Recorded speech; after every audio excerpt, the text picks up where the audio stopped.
Welcome to Understanding Rapid-Onset Gender Dysphoria, who this course is for, including but not limited to parents, family, friends of an ROGD child who had no signs of strong and persistent childhood sex confusion and thrived until comorbidities took place. There was a vulnerability, which led to the idea that I don't fit in, which led to identity exploration. The identity exploration pre-primed them to escape reality, which led to the art or drama world, anime or cosplay world, the gaming world, which I've experienced in, and the furry fandom, or any other teenage fantasy phase or obsession. Which all then led to in Canada at least, they describe it as the 2S LGBTQIA+ world. Maybe they identified as lesbian, gay, or bi, and then identified as non-binary, and then identified as genderqueer, or any of these other labels seen here. Which then finally led to the identification of trans. So the child declares themselves as trans, with surface level knowledge or pre-planned script. If you dared question the child's new identity or pronouns, that led to the suicide coercion 41% myth, outrage, self-harm, the child's personality change overnight from loving and caring to dark triad, narcissistic traits, or cluster B personality. And their new identity was unrecognizable from the child you once knew.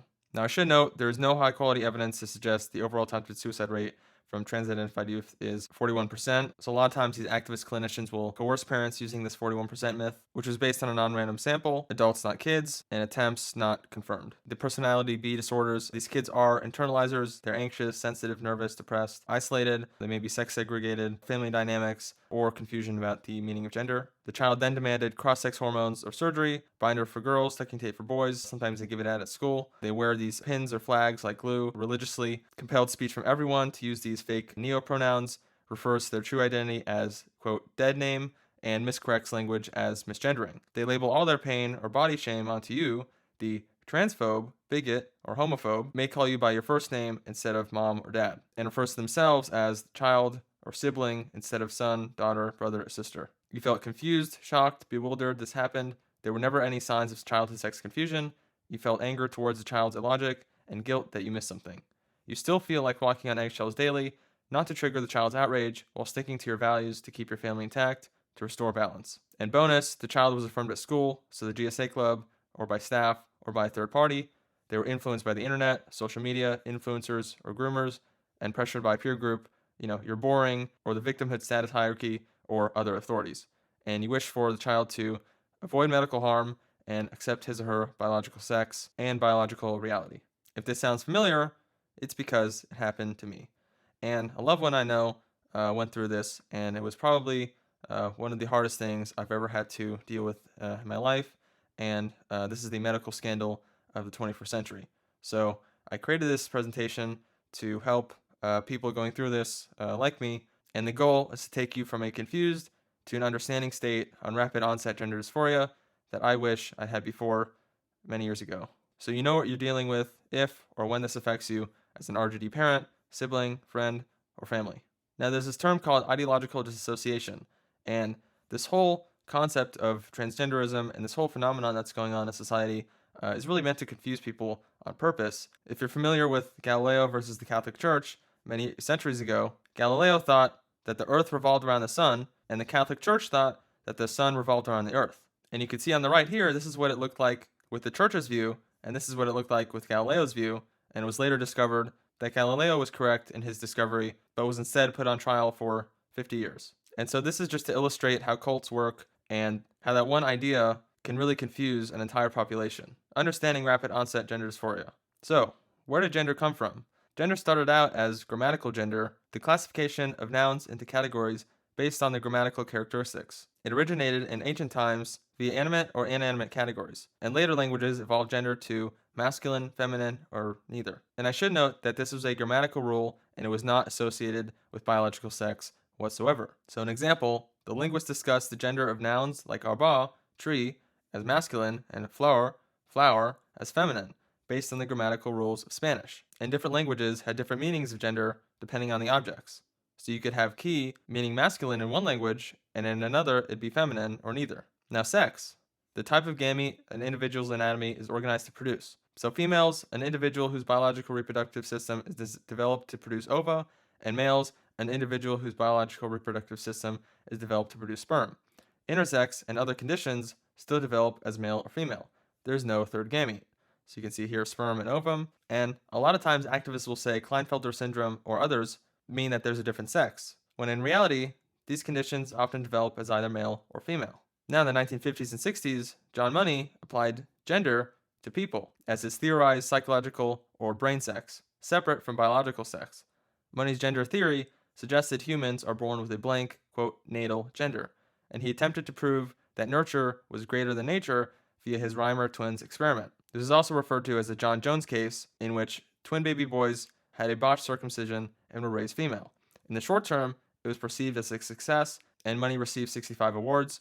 In the long term, the Reimer twins both commit suicide, and it was a fraudulent experiment. He also founded the first Johns Hopkins Gender Identity Clinic, and ideological and institutional scientists and feminist scholars mainstream gender ideology anyways into law, academia, medicine, and other institutions. See also Alfred Kinsey and Robert Stroller, who had an influence in developing this theorized gender identity. Both Money and Kinsey were described as child molesters, pro-incest, and very disturbed individuals. They wanted to remove the Judeo-Christian worldview, and now, instead of looking back in dismay, we have educational institutions like the Kinsey Institute with Kinsey's name on them. You can also see here, this is Google's Book Explorer, which has their database of books, and you can search the word gender in the books, and it doesn't actually appear very much until the 1980s, which is when Money's work got mainstreamed. Now, gender ideology, a system of ideas that suggests psychological or brain sex, this idea that there's a gender soul, exists and is detached from biological sex. It goes back to this ideological dissociation we talked about earlier, and its goal is to dismantle the sex binary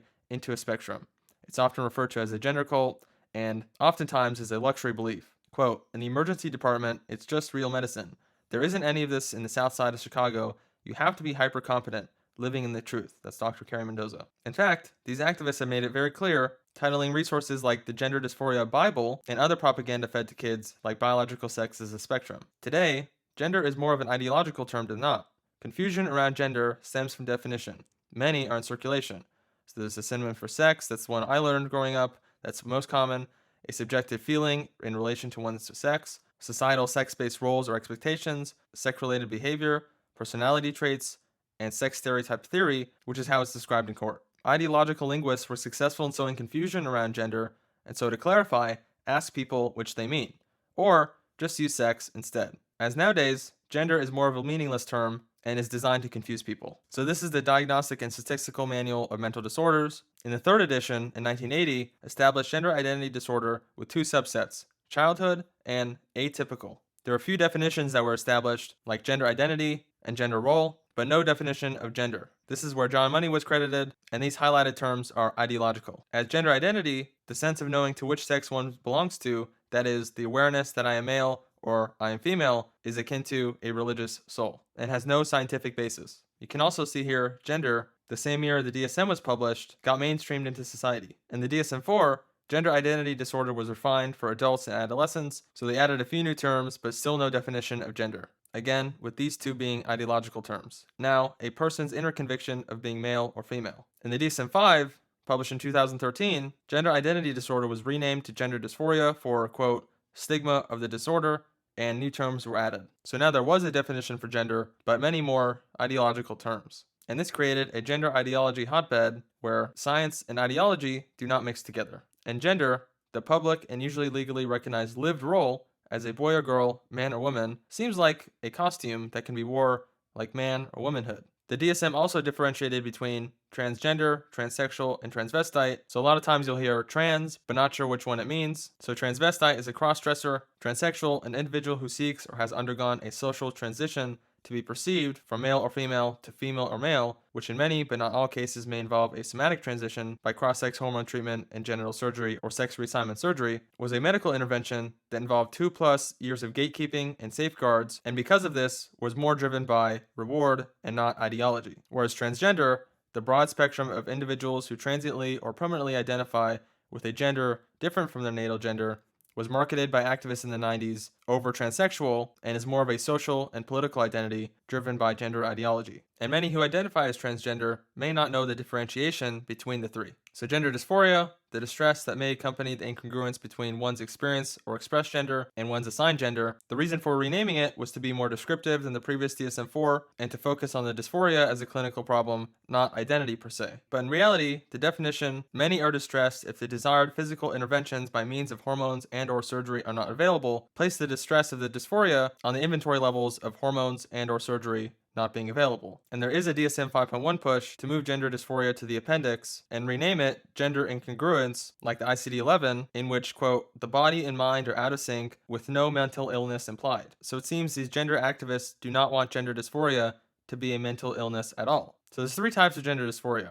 There's early onset, which historically showed, quote, cross-gender interest signs at 2 to 4 years old. 3/4 of the boys grew up to be homosexual or bisexual, and most of the remaining 25% were heterosexual. As for prevalence, this was extremely rare, in males being 0.005% of the population to 0.014, and females 0.002 to 0.003%, and the sex ratio was 6.1 male to 1 female, heavily skewing male. The persistence from childhood to adolescence or adulthood, in males 2.2 to 30%, and in females 12 to 50%. And as for the link to homosexuality, for both natal male and female children showing persistence, almost all, right, the 75%, are sexually attracted to individual of their natal sex. And so part of the diagnosis, this insistent, persistent, consistent, quote, when seeing young kids, it's too early to know how things are going to evolve. That's Ken Zucker, who historically worked with gender dysphoric kids. And in fact, no social transition was prescribed as a treatment from 1954 to 2008. So there was no prescribing kids to socially transition up until 2008. As for societal impact, quote, it is unclear if particular therapeutic approaches to gender dysphoria in children are related to rates of long-term persistence. Extant follow-up samples consisted of children receiving no formal therapeutic intervention or receiving therapeutic interventions of various types, ranging from active efforts to reduce gender dysphoria to a more neutral, watchful waiting approach. It is unclear if children are encouraged or supported to live socially in the desired gender will show higher rates of persistence, since such children have not yet been followed longitudinally in a systematic manner. So the approach at that time was a watchful waiting approach, and it was unclear how society would impact these kids. Now these kids, the early onset, were not meant to represent tomboys or tomgirls, and in fact, parents, not the kid, was the initial referral. Now late onset are historically around 40-year-old married heterosexual males, or more commonly lesbians. There is a correlation between transvestic fetishism, which is dressing as opposite sex, and more research is needed about onogotophilia, which is sexual arousal by thoughts or images of self as female. And like Caitlyn Jenner, this was usually after already having kids. Now, rapid onset gender dysphoria,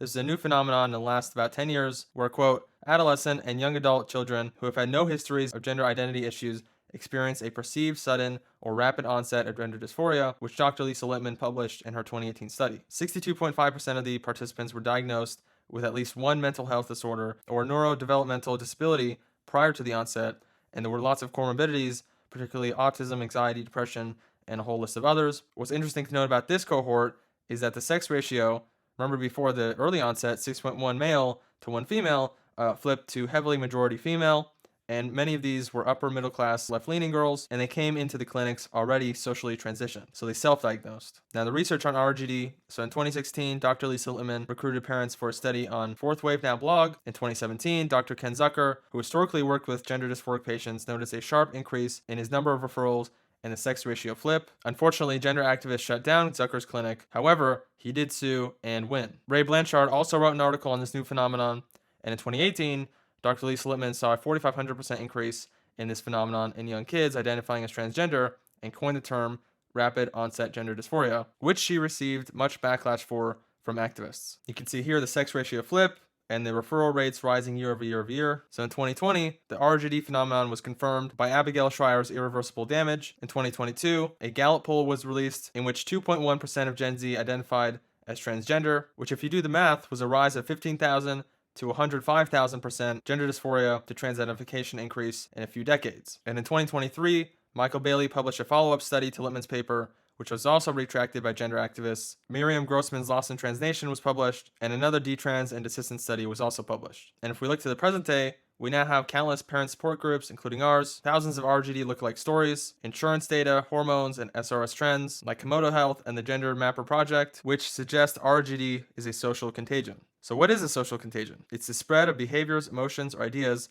within a social group. The internet made this easy via network effects. So there's a few types. There's behavioral contagion, it's like dancing.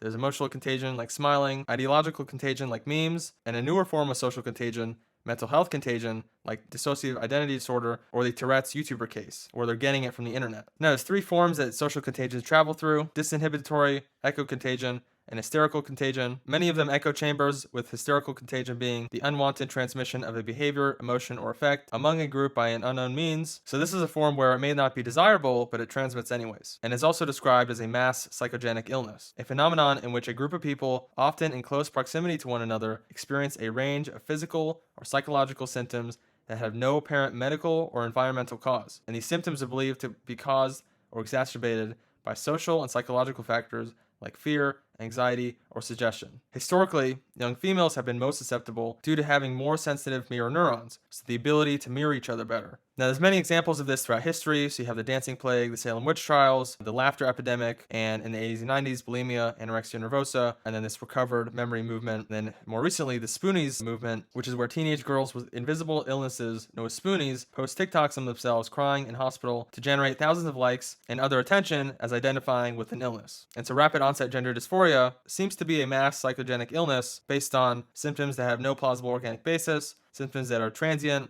rapid onset, a segregated group, right, so male-female, occurrence in a segregated group, the presence of extraordinary anxiety, and symptoms that are spread via sight, sound, or oral communication, and higher status, remember that victim hierarchy status, people. Now, the system that's designed to treat, quote-unquote, kids with rapid onset gender dysphoria is called gender-affirming care. Now, there's 7 stages to this, but seeing as what happens to these people, gender-affirming care is not care, to say the least. Susceptibility, so this can affect males or females who are in a vulnerable state, whatever that may be, are in a gender ideology environment. So you have gender ideology in the institutions, written into law, in school policy or guidelines, and in medicine, who have access to the internet and gender ideology networks like Discord and Reddit and other online ideological environments, and who are in a peer group, including authorities, bought into gender ideology, which counts for a very large target market. Indoctrination, or the method that's used to indoctrinate these ideas, is a psychological operation, is used to convey selected information and indicators, in this case being gender ideology, to the youth. This is one of the most strong psychological operations I'm aware of, using military tactics and more extreme measures. And so, if you can get someone to reject their own biological reality,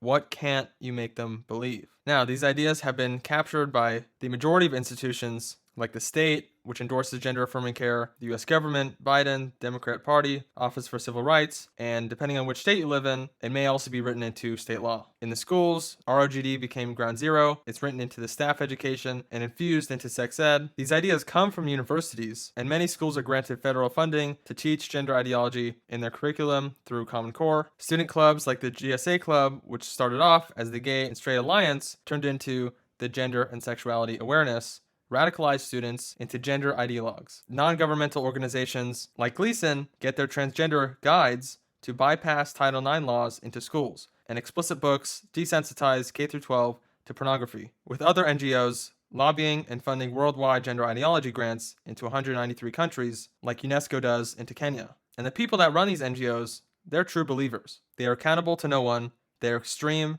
they usually have a quid pro quo, meaning whatever the government can't do, they'll do, with vague definitions going beyond what the elected government can do. Here's an example of these transgender guides that bypass school boards, which are not considered policy. Guides like these turn schools into ROGD ground zero, where school staff will automatically hide social transition from parents, often programming school software to do it. Here's an example of what these guides do. So in Davis, California, you have period products put in the boys' bathroom from the, quote, Menstrual Equity Act. Hospitals are also incentivized to spread gender ideology through Health Equity Initiative social credit system set up by the Human Rights Campaign. And part of what allowed this to go through is older admins cowering in fear and self-censoring to the younger activists. Gender-affirming care is endorsed by the AAP, Endocrine Society, WPATH, and AACAP, which all other medical organizations refer to, creating the perception that they all agree. Many of these medical organizations have committed to, quote, DEI and social justice, some going so far to create a new Hippocratic oath. For much of this, George Floyd and COVID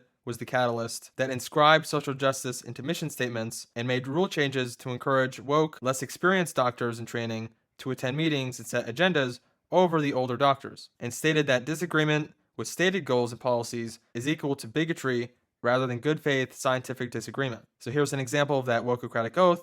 This is not some right-wing conspiracy theory. This is, you can go look now, Columbia University's Medical Center, with the American Medical Association, AAP, and others endorsing wokeism, which is really a form of Marxism, into their medicine. In the media, mainstream media companies often have gender ideological language, like blasphemy laws, where you're not allowed to say a man is a woman or vice versa, and propagate gender propaganda to normalize the erasure of sex, which you can see in the film What is a Woman? In corporate America, the ESG social credit system infuses gender ideology and other institutions like sports and prisons, which you can see at the United Nations, in New York, or this California bill. State-sanctioned kidnapping without any claim of abuse or harm can have the child self-emancipate for virtually any reason was signed into law. And other Scott Wiener bills placing biological women in men's prisons and vice versa. Another form of indoctrination has been the internet. So the internet, if you don't know, was created by the US military and universities during the 1960s for the Cold War, and has now evolved to where youth culture is flooded with gender ideology in the magazines, movies, TV shows, video games, porn. And actually you can find many of these on YouTube where it's stories read aloud or CGI or AI generated, so it's technically not real. However, desensitized kids are easier to lure and groom, which social media and chat rooms with glitter families or glitter moms do to influence children and to influence the child against the parents to lead a double life and dissociate from their body. And so these are the same tactics that ISIS uses and other terrorist groups use to radicalize kids against their family and leave home. In peer groups, they adopt gender ideology for status, perceived reward, and coercion. So this whole hierarchy is a social pressure pump to conform. Although they say they don't want to conform, it's actually the exact opposite, where it's extreme nonconformity, a version of conformity in itself. You can see where it's no longer cool to be a, quote, basic white girl or even LGB anymore, and is now perceived as the oppressor versus the perceived oppressed. And so, quote unquote, trans is now the highest victimhood status, and anyone can identify as trans, but only if the activists perceive you as that way. And so this relates much to identity politics, intersectionality, and Western Maoism, which is what wokeism is, you can see below, where gender ideological family, school staff, or medical professionals socially affirm gender ideology via their trans identity. So a quick look into one of these activists, Diane Ehrensoft. Children as young as 2 can tell us who they are, teach us about gender, and adults should follow the child's lead. They are the revolutionaries. You can also see this with parents with Munchausen's by proxy, raising kids as, quote, babies, where the child is a trophy to them. And so it's sort of this view that you have to follow the child's lead no matter what they tell you, even if they've been given iPad and social media and are constantly indoctrinated with these ideas. And so gender-affirming care is, quote, medically necessary and life-saving, according to all these organizations and institutions, with the goal being to overwhelm the youth with gender ideology to mold the future voting base and consumer behavior. You can read this in queer theorist Eve Sedgwick's writings in Epistemology of the Closet, where she states the goal is to overcome, quote, innocence with, quote, initiation into the cult. The way they do this is a process called menticide, a killing or rape of the mind to reorganize and manipulate collective feelings. So usually cults will have emotional control, but this takes it one step further with sexual control. And they use grooming, social engineering, and other cult tactics. Love bombing, quote, assigned at birth, born that way, born the wrong, brain sex, trapped in a man or woman's body, your body is a vessel, trans woman or woman, lived experience, internalized transphobia, Darvo, which is a narcissistic tactic, and other myths to plant problems into young minds. And so they want these kids to disassociate via nonconformity into their, quote, authentic identity, which actually is not so authentic, and in fact makes it easier for them to be a target of sexual predators. And so they'll say things like, if you're not trans, you're conforming,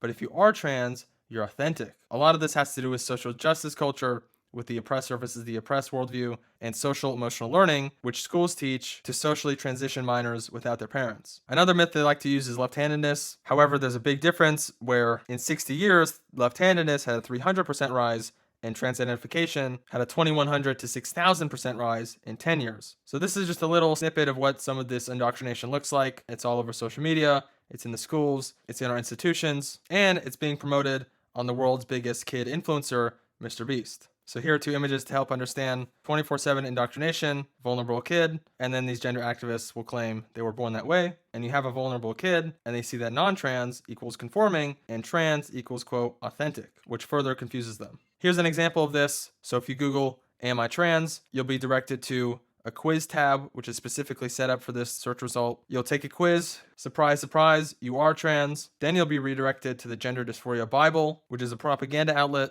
You'll then be invited to join a Discord server where you can question your gender identity with one of these several labels in a chat room with an older adult groomer and try out a new name and pronouns. There's a video game called Celeste in which Madeline, a young woman with anxiety and depression, aims to climb Celeste Mountain to reach the trans flag. Quote, help Madeline survive her inner demons on her journey to the top of Celeste Mountain with a charming cast of characters and a touching story of self-discovery. My mom knows I'm depressed and have panic attacks. And so this is fed to young, vulnerable children of this target market. And one Reddit user describes beating Celeste and taking their first dose of estrogen. There are also internet extensions that block anything deemed transphobic, just like cult information control blocks you from seeing outside information. And here's one example of how this indoctrination manifests. So before, anything she did, preferred male friends, disliked attention as a female, role-playing, preferring men's clothing, anything else, it's all because you're trans, and there's no other reason. Whereas after detransition, you find out, oh, the world's a little bit more complex than that, and there may be other reasons for me feeling or thinking that way.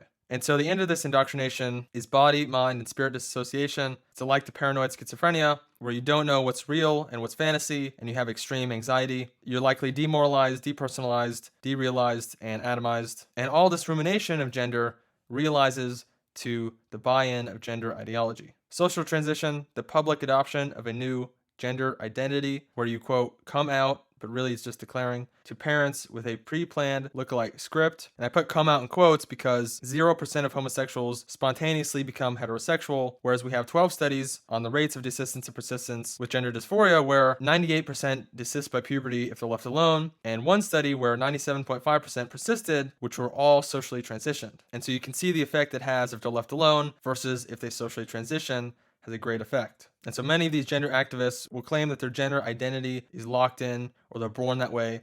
But if that's the case, why is there such high desistance if they're left alone? And so here's an example of Green's 1987 follow-up study where only 1 or 2.2% of the boys persisted. And this was confirmed internationally, with most of them identifying with lesbian, gay, or bi afterwards. So they'll state that social transition is the only solution to their vulnerable state. They'll want a legal name change, coerced neopronoun speech, new clothing, hairstyle, makeup, use of opposite sex facilities, chest binder or tucking tape, which is harmful. Their personality will switch. They may coerce you via self-harm, and they'll update their bio to FTM or MTF, which is a telltale sign for sexual predators. And again, there is no scientific evidence of an innate and fixed gender identity.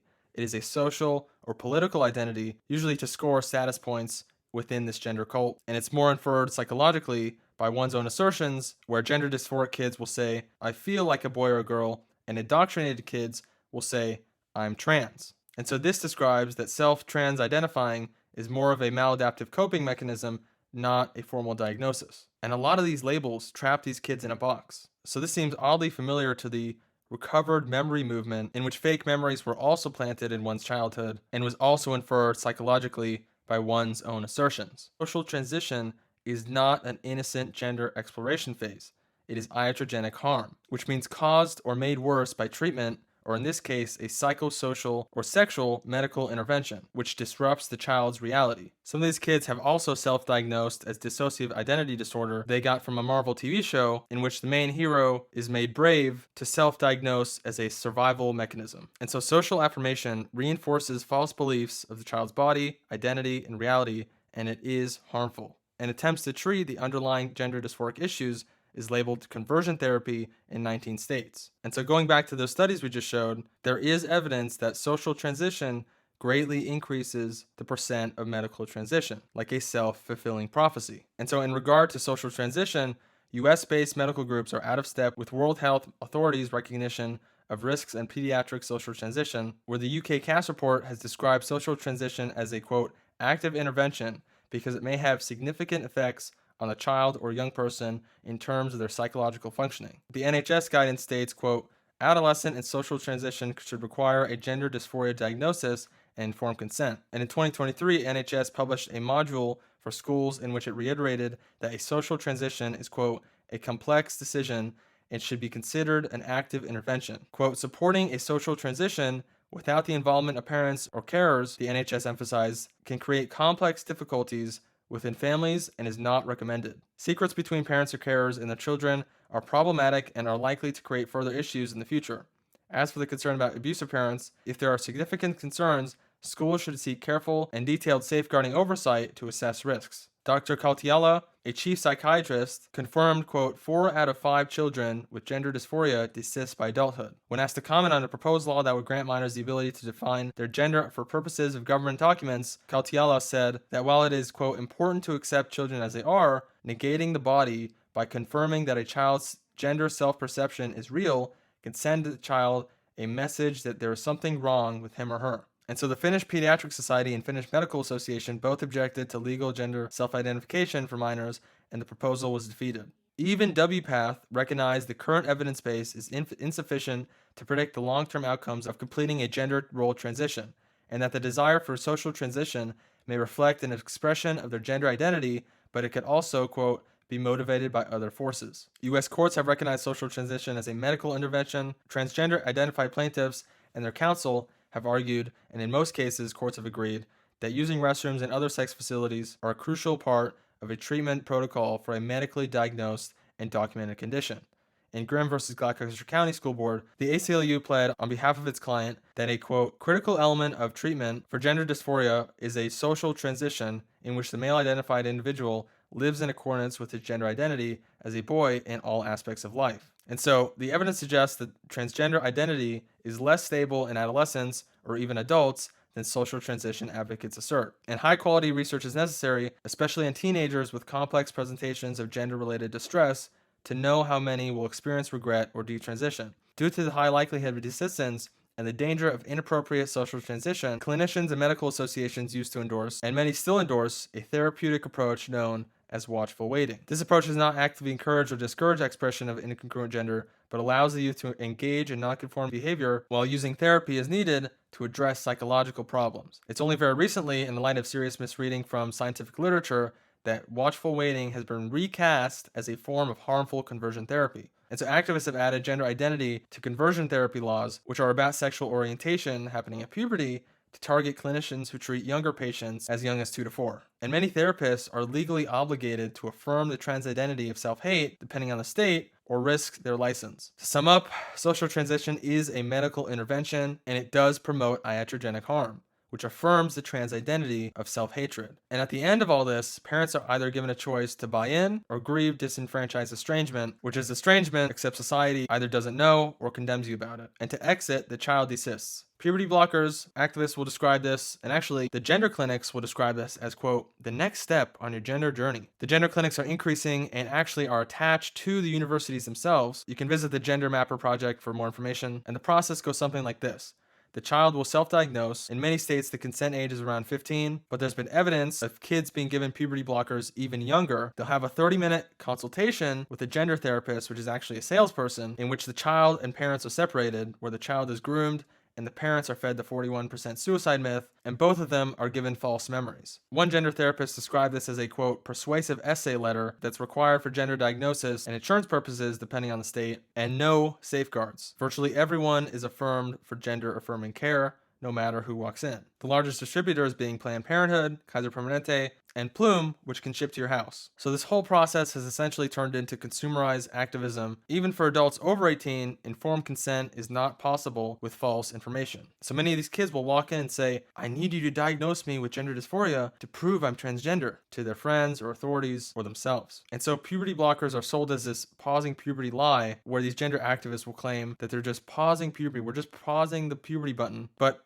healthy puberty is not the same as precocious puberty, which is a rare condition, and there's no such thing as the wrong puberty, which is what many of these activists will claim. According to the Cass report, puberty blockers lock in a child to a treatment pathway. There's lots of diagnostic overshadowing, which is where once, quote, gender is identified as the perceived source of distress, all other potential problems or sources are ignored. And Lupron, the drug used in puberty blockers, is also given to chemically castrate sex offenders. There's no significant studies to show it's reversible, with Planned Parenthood being the largest seller and ironically being founded on eugenics, sterilizing the, quote, unwanted, poor, or mentally unwell, and now it seems doing something very similar. And so to these activist clinicians, interventions, access to gender-affirming care is now viewed as a human right. There are many risks with puberty blockers, ranging from sterility, infertility, loss of sexual function, osteoporosis, or brittle bones, cognitive impairment, lower IQ, anxiety, depression, neurodevelopmental disorders, brain swelling or development, vision loss, hot flashes, unknown risks, which Finland describes as, quote, experimental. Again, bringing up that concept of iatrogenesis, which is harm from the medical intervention itself, and these drugs are off-label and non-FDA use, with low-quality evidence to back them up. And about 98% go on to cross-sex hormones. So once you're on this, it's not just pausing puberty, you're on the assembly line. And two good resources on puberty blockers showing the association between deterioration of psychological function and evidence that puberty blockers may be harmful. You can also see this in the reanalysis of the Dutch study, which was the foundation of the puberty blocker use. And often these kids will share cheat codes to trick or lie to get access to drugs or surgery. There's also Plume that I mentioned, which is direct-to-consumer telehealth, where you can request a one-time letter of support for $150. They'll also help you dissociate from your identity to the drug-dependent one with their name change project. And for only $40 a month with qualified insurance, you can get your dose of estrogen or testosterone membership. Plume and a sister company, Folks, also raised $24 and $30 million respectively in a Series B round. And then cross-sex hormones, or hormone replacement therapy, where testosterone is given to females and estrogen is given to males. Much of it is covered under Obamacare via the Affordable Care Act. And again, the Dutch protocol is the foundation for gender-affirming care, which had good intentions but required early onset gender dysphoria with no mental illness. It was also rated low quality, had a small cohort, and no control group or long-term follow-up. Now, I do want to emphasize one thing. The kids that are getting these medical interventions do perceive temporary benefits. So there's usually a 1 to 2 year honeymoon phase called the hormone high, where they get euphoria because you're on steroids. It suppresses anxiety for your period. If you're on testosterone, lifts depression. It gives you a delusional confidence boost. Your sex drive will either boost with testosterone or decrease with estrogen. You'll have redistributed fat, hair, muscle, which may be permanent. However, after, like any drug your body builds up a tolerance to, you'll decrease to the baseline, which one detransitioner described as the worst she's ever felt. All I knew is there was a period, I didn't like it, and I wanted it to be gone. That's Chloe Cole. And so this whole gender affirming care, the thing that it's selling is like the story of Pinocchio, where, you want to be a real boy, or in this case, maybe want to be a real girl. And you want a solution for puberty, right? No one likes going through puberty. It's hard. So it's an artificial solution to a natural problem. And there are risks. Your voice going away or becoming hoarse, anger, harassment, permanent sterility, infertility, addiction, cancer, heart disease, anxiety, depression, anger issues, experimental and unknown risks, non-FDA use, and one other thing called the medical leash, which is where if your body builds up a tolerance to this hormone and you get off it, you may have to take the opposite hormone for the rest of your life. It's from Jamie Reed, a whistleblower. I simply can't comprehend the levels of misinformation out there. Yes, hormones are given to minors. Not just minors, but we were starting testosterone at 13. The youngest I saw was age 11. 11 is a child. Surgery, this is elective surgery, not, quote, life-saving or medically necessary. So from male to, quote, female, there's breast augmentation, vaginoplasty. So there's all these different surgeries you can choose from. The most common being what activists like to describe as top surgery, which is a double mastectomy, and bottom surgery, which is a phalloplasty. And you can see the referrals for breast surgeries going up and up and up for gender dysphoria over the years. Now, many of these studies that are cited by activists as, quote, improved chest dysphoria are poor quality, like this one with 42 patients as young as 13. They're non-randomized, and there was just a 90-day follow-up where 11 or 9% failed to reply. There's also now non-binary or nullification surgeries, which goes back to ancient Sumerian times. Risks of the surgery include irreversibility, 25 to 75% complication rates, reoperation, infection, extreme pain, and death. In fact, in the Dutch study that gender-affirming care is based on, one male who had a vaginoplasty where they borrow from the colon died. And there is no long-term data on puberty blockers, cross-sex hormones, and surgery use. Now, there are reports that transgender identified people are signing up for the military to get their surgeries paid for, which is taxpayer funded. There's also a $7 million vaginoplasty grant that requires, quote, having experience with trans peer support and community-based research and being, quote, passionate and knowledgeable about these issues, led by a, quote, queer surgeon. In the past, vaginoplasty was done on a very small number of males, typically in their 40s, that's that late onset.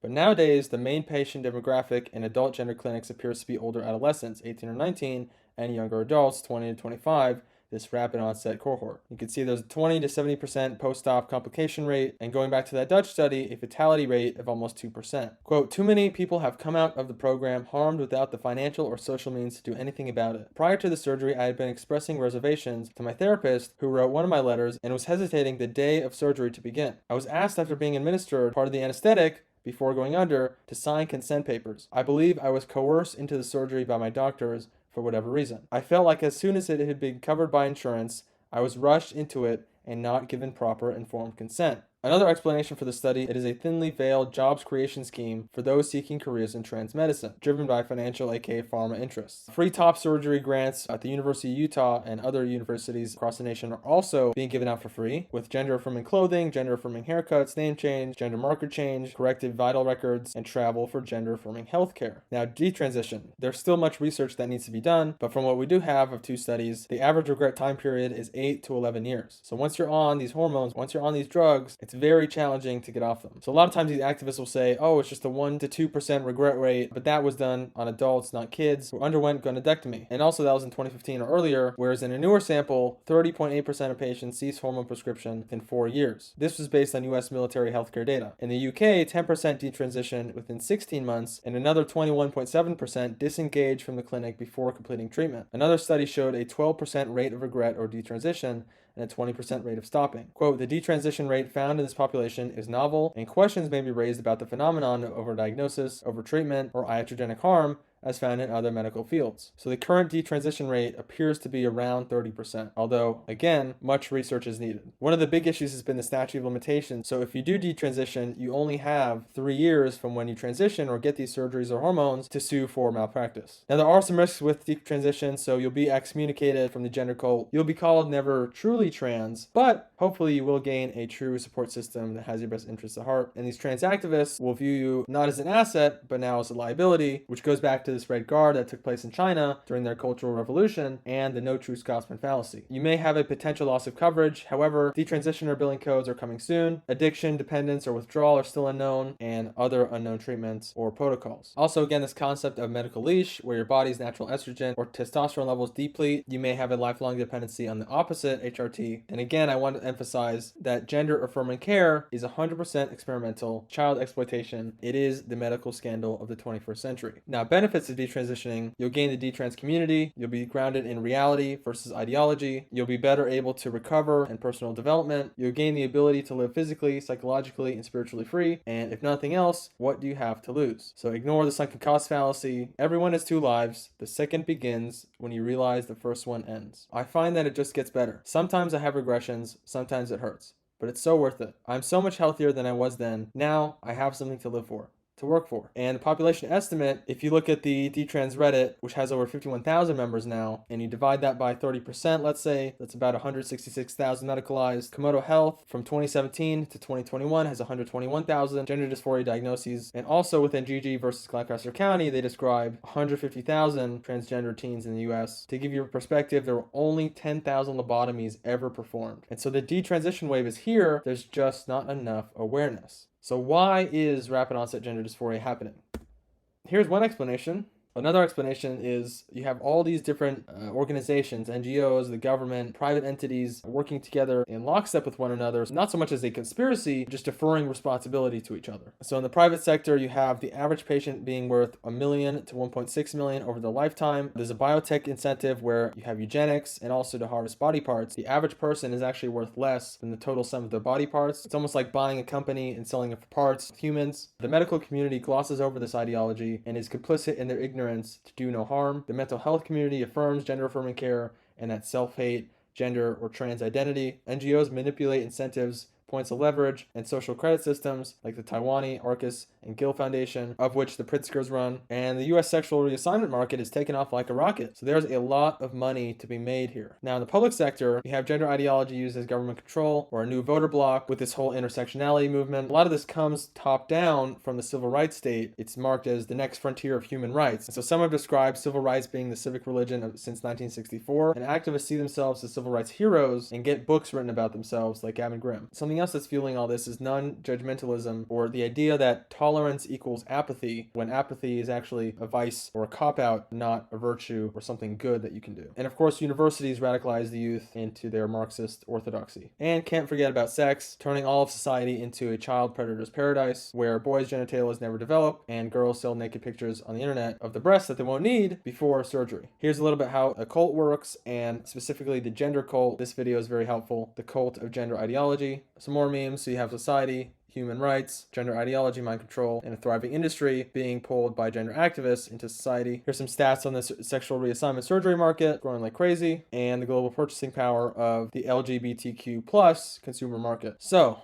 how did we get here? Going all the way back to the 1840s, you have Marxism, then critical theory, Maoism, then in the 1950s with John Money, you have gender ideology, second, third wave feminism, queer theory. Then we move on to the 21st century, you have the rise of the internet, and specifically the iPhone being released and causing a wave of mental illness, and this new gender dysphoria cohort referral uptick, postmodernism. Also in 2007, you have the first youth gender clinic open in Boston with the removal of safeguards and gatekeeping, and now there are hundreds across the United States and the world. So you can see here a chart from a gender dysphoria clinic, or cases from 1976 to 2011, where child and adolescents, you have those two cohorts, that early onset and the rapid onset. And you can see here around 2000, 2004, 2008, that new cohort crosses that early onset and surpasses referrals. This is when Dr. Ken Zucker noticed this sex ratio flip, and this new cohort was confirmed internationally. Now, in the 2010s, you had politicization, fourth wave feminism, or intersectionality. In 2010, the White House convened a anti-cyber bullying summit, where the Office for Civil Rights declared bullying a sex-based harassment. Then under Obamacare or Medicaid, the Affordable Care Act, Section 1557, was determined that no discrimination on sex was expanded to, quote, gender identity, which obligated insurance to cover gender-affirming care. And then also this Common Core weaponized federal funding to teach the federal government's curriculum. Now in 2011, there was a Dear Colleague letter by the Obama administration which attempted to bypass Title IX law to make sexual harassment include gender identity, and the Office for Civil Rights investigated, but really bullied, school districts to consent decrees or to rewrite their internal policy without any oversight or any vote to force upon them the federal government's policy. You also have Occupy Wall Street, which is where Wall Street got in bed with the hard left, and the Dutch Protocol was published. In 2012, you had WPATH's Standards of Care 7, and in 2013, the DSM-5 was published. In 2014, you had the first, quote, transgender tipping point, Laverne Cox, on Time magazine, and also GG versus Gloucester County School Board, in which the board voted against a trans-identified girl's use of opposite bathrooms. And so at the time, Emily Prince, this transgender identified activist lawyer, noticed the impact this would have on Title IX, this sex versus, quote, gender identity, and sent a letter to the Department of Education and Department of Justice saying, quote, please tell me how you plan to address this. I will share your response with my allies at NPR, BuzzFeed, and Metro Weekly, which seemed to be a sort of veiled threat, as the Obama administration did not want to be perceived as insufficiently progressive.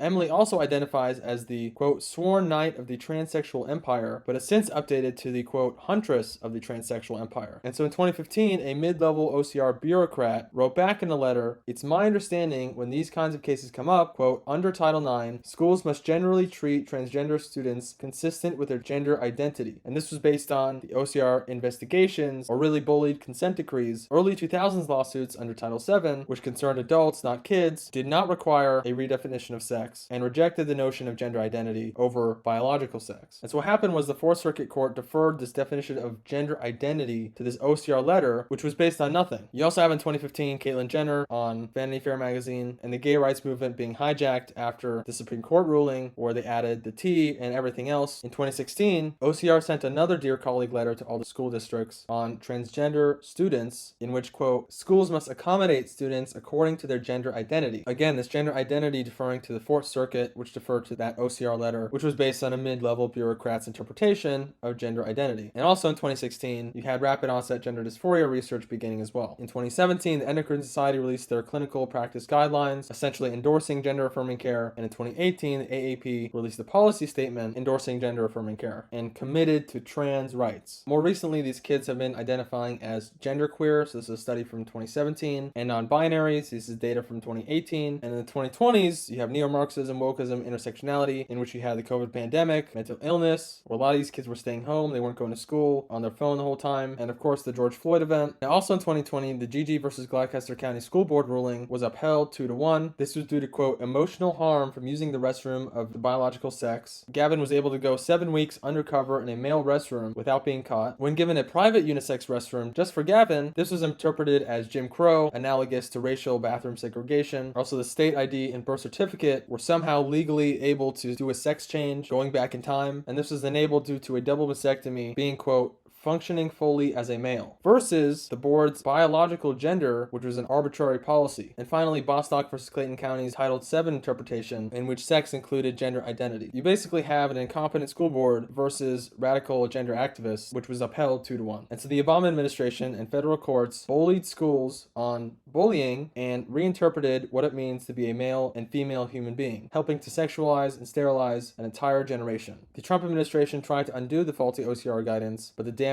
was done, and it turned schools into this ROGD ground zero. You also have institutional capture after the George Floyd event. It seems what this did was turn the AAP and AMA's 75% female empathy and weaponized it, where you have the tyranny of minority, the younger gender activists and ideologues, versus the silent majority, the older admins, self-censor cowards that were supposed to do no harm. In 2022, you had the KBJ hearing where she was asked what a woman is, and she had to defer to the trusted experts because she's not a biologist. You had WPATH's Standards of Care 8, which removed all minimum age requirements for puberty blockers, cross-sex hormones, and surgeries, and added non-binary, nullification, and eunuchs, and only discussed the benefits of social transition. You have the gender medicine pushback and the Dutch protocol crumbling. So the too long didn't read version is that gender ideology comes from these universities, and Marxists use gender ideology to destroy institutions and Western family unit via susceptible youth. And so this is very similar to China's Cultural Revolution in the 60s and Mao Zedong's Red Guard, except now in America, they're doing it with TikTok and pseudoscience medicine. So where is ROGD happening? Well, in Europe, this was their experience. So you had in the early 2010s, gender-affirming care was rolled out. There was a sharp sudden increase in referrals, new patient profile. Patients were complaining in Sweden and Norway and had concerns by gender clinicians in Finland, UK, and Denmark. In 2019-2020, systematic evidence reviews were conducted in Finland and Sweden and the UK. In 2020 to now, you had a change in guidelines, decline in medicalization, which is due to their centralized healthcare, and increased accountability. So as of present day in Europe, Finland, 2016, changed course citing concerns on side effects. In 2020, they cut back on puberty blockers, cross-sex hormones to minors. The UK in 2022 did a systematic evidence review of the Tavistock clinic, which shut down, and they changed course. After 35 clinicians resigned over 3 years, complaining they were pressured to overdiagnose gay, mentally ill, and autistic teens and prescribed medications that made their conditions worse. Again, going back to the iatrogenesis. The CAS report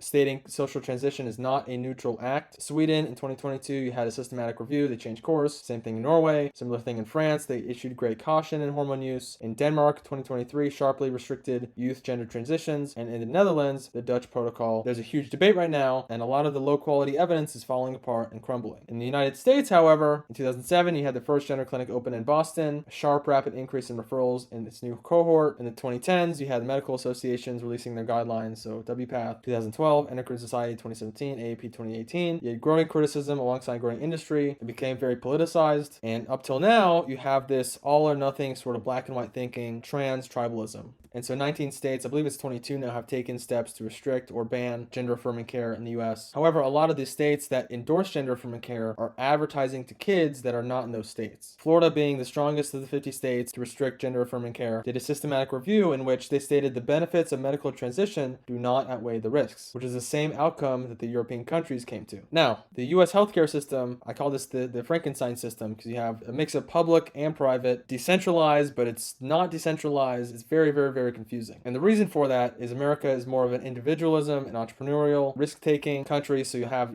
doctors start their own practices, where in Europe that's not so simple. There's no centralized authority. Instead, state medical boards or professional medical associations and courts determine the latest science. It's a highly politicized bureaucracy with indirect regulation via agencies, and this leads to a lack of systematic evidence reviews, data tracking, institutional accountability, and responsibility, right? So if we go back before, all these different agencies and public, private, they're all deferring transferring definitions and responsibility to each other because no one wants to take the blame. And this results in the US transitioning virtually all of the exact population the Dutch protocol excluded, which is rapid onset, post-pubertal, gender dysphoric youth with comorbid mental health issues, whereas the Dutch study excluded all those people. And so part of this is why the US does have a history of medical scandals. You also have the civil rights state, which is this whole frame of thinking where this issue is a civil rights issue with medical implications, where in reality, it's a medical issue with civil rights implications. The civil rights state is complex by design. It's hard for the public to understand what's going on in order to pass unpopular, extreme regulation by proxy in a court of law, where the defense is given just a few weeks to explain the latest science to a judge while working on other cases to defend. Judges are generalists, so they're not updated on the latest science, and if they perceive that all medical organizations endorse one thing or another, gender-affirming care, the judge will defer their authority to the experts. And many of these judges are groomed before the trial, and again, NGOs have no accountability. No one votes for them. And one of the arguments they love to use is the no true Scotsman fallacy, where you're only an expert if you practice gender-affirming care, but if gender-affirming care itself is the problem, you're not allowed to criticize it. And so we need judges to think from a medical perspective over a civil rights perspective. Moving on to the medical organizations. The medical organizations in the US are trade unions first, scientific institutions second. When they describe themselves as professional, it's in the sense of a professional dress code and a group of medical professionals. They control much of the policy and practice because the judges defer their authority to them. Now the problem is a lot of these NGOs have been ideologically captured, claiming that children can know their, quote, authentic selves, and a child who declares a transgender identity should be affirmed and started on, quote, treatment. They enlist trusted experts who exploit trust and defend their own interests. And increasingly, you have medical professionals becoming more activists or influencers or civil rights heroes to boost their career or gain clout or to further this gender ideology instead of doing no harm. One of the ways they do this is by creating the perception that all medical organizations agree on one subject, when in reality, it's most of them just deferring to the AAP, Endocrine Society, and WPATH. And even more undemocratic is that the medical organization leadership gets the final policy approval, which creates this perception that all members agree, when in reality, the medical organization leadership gets the final policy approval. So an example of this is Linda Blade describing the IOC policy, so the Olympics. During the meeting, quote, instead of looking at me in the eye and giving me any reasons, they looked down at their hands and made no eye contact. This meeting was in regards to the policy that stated, quote, we believe that inclusion for women and girls must include inclusion of trans women and girls. The IOC stopped sex verification screening in the 1990s, allowed male transsexuals into women's sports categories in 2003, and allowed men to compete in women's sports if their testosterone levels were below an arbitrary number. And in 2015, removed surgical requirements, so medical transition. And so quote-unquote progressive clinicians take this essentialist, born that way view, but only when it comes to gender dysphoria and nothing else, which contradicts feminist theory. So usually they're not in favor of these degraded sex stereotypes, except on trans kids, which is extreme conformity to the other sex stereotypes. Going back to the diagnostic overshadowing, they look at gender as opposed to any other issues and don't read the fine print, just affirm the trans identity of self-hatred, which leads to gender ideology